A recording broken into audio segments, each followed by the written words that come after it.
மத்திய மாநில அரசுகள் இசை அமைப்பாளர்களுக்கு, இசை கலைஞர்களுக்கு, இசைத்துறையில் சாதனை படைத்த சாதனையாளர்களுக்கு பல உயரிய விருதுகள் வழங்கி அவர்களை கௌரவித்து வருகிறது. சமீபத்தில் கூட இசைஞானி இளையராஜா அவர்களுக்கு தமிழக அரசு மிகப்பெரிய ஒரு பாராட்டு விழாவை நடத்தியது. ஆனாலும் கூட தமிழருடைய இசைதான் மூத்த இசை என்றும், தமிழருடைய இசையில் இருந்து பிறந்ததுதான் கர்நாடக இசை என்றும் உலகறிய நிரூபித்து காட்டி தமிழனுக்கும் தமிழுடைய இசைக்கும் தமிழுக்கும் பெருமை சேர்த்தவர் ஆபிரகாம் பண்டிதர் அவர்கள். தென்காசி மாவட்டம் சாம்பூர் வடகரையில் பிறந்தவர். தஞ்சையிலே வாழ்ந்தவர். தஞ்சையிலே வாழ்ந்து கொண்டிருக்கும் போதுதான் இசையை பற்றியான பலவிதமான ஆராய்ச்சிகளை மேற்கொள்கிறார்கள். இசையை பற்றி புதிய புதிய ராகங்களை கண்டுபிடித்து ஒவ்வொரு ராகத்திற்கும் ஒரு பெயர் வைக்கிறார்கள்.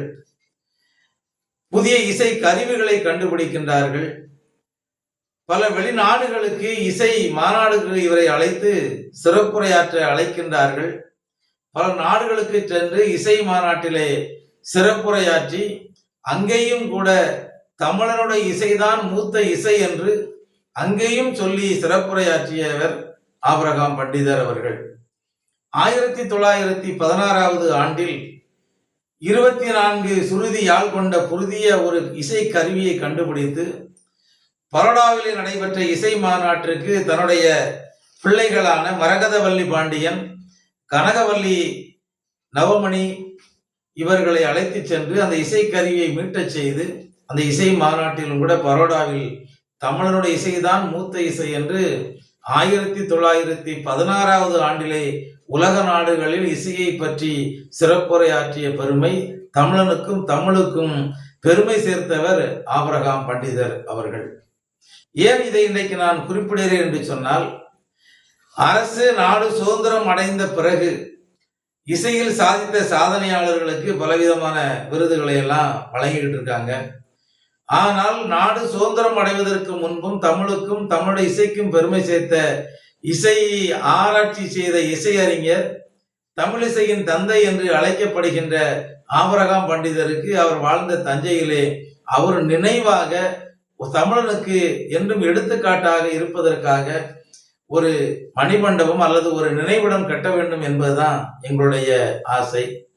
1917 ஆண்டிலே கருணாமிர சாகரம் திரட்டு என்ற ஒரு இசை ஆராய்ச்சி நூலை 1347 பக்கங்கள் கொண்ட அந்த நூலை அவர் இன்றைக்கு நாட்டுக்கு இசைத்துறைக்கு அர்ப்பணித்திருக்கிறார்கள். ஆனால் அவரை இன்றும் நினைவு கொண்டிருப்பவர் இசைத்துறையிலே ஒரே ஒருவரைத்தான் நான் சொல்ல முடியும். அவர்தான் ஏஆர் ரகுமான் அவர்கள். அவர்கள் தான் ஆபிரகாம் பண்டிதரை பற்றியான செய்திகளை முதலிலே வெளிக்கொண்டு வந்தவர். அரசு ஆபிரகாம் பண்டிதர் அவர்களுக்கு அவர் வாழ்ந்த அந்த இடத்துல தஞ்சையில ஒரு நினைவிடம் கட்ட வேண்டும் என்ற கோரிக்கையை தமிழ்நாடு நாடார் உறவின் முறைகள் கூட்டமைப்பின் சார்பில் முன்வைக்கின்றேன். ஏன் தஞ்சையிலே கட்ட வேண்டும் என்று சொன்னால், தஞ்சையிலே அவர் வாழ்ந்தார். 7 இசை மாநாடுகளை தஞ்சையிலே நடத்தியிருக்கின்றார். ஒரு இசை மாநாடு நடத்தணும்னா அந்த மாநாட்டுக்கு எத்தனை பேர் வரணும், எவ்வளவு இசைகளை பற்றி தெரிந்த இசை அறிஞர்கள் எத்தனை பேர் வரணும், எல்லாத்தையும் கூட்டிட்டு வந்து தமிழருடைய இசைதான் அங்கேயும் மூத்த இசை என்று அங்கேயும் வாதிட்டு அங்கேயும் நிரூபித்து காட்டியவர் ஆபிரகாம் பண்டிதர். இசைக்காக பல்வேறு சாதனைகளை படைத்தவர். 7 இசை மாநாடுகளை தலைமையேற்றி நடத்தவர். உலக நாடுகள் எங்கும் சென்று இசை மாநாடுகளை சிறப்புரையாற்றி தமிழுடைய இசைதான் மூத்த இசை என்று நாடெங்கும் பறைசாற்றியவர். தமிழனுக்கும் தமிழுக்கும் தமிழ் நாட்டுக்கும் இசையின் மூலம், இசை ஆராய்ச்சியின் மூலம், இசைக்காக எழுதப்பட்ட நூல்கள் மூலம் பெருமை சேர்த்தவர் ஆபிரகாம் பண்டிதர். அவருக்கு தஞ்சையிலே அரசு சார்பில் ஒரு நினைவிடம் அமைக்க வேண்டும் என்ற ஒரு கோரிக்கையை தமிழ்நாடு நாடார் உறவின் முறைகள் கூட்டமைப்பின் சார்பில் முன்வைக்கின்றேன். நன்றி, வணக்கம்.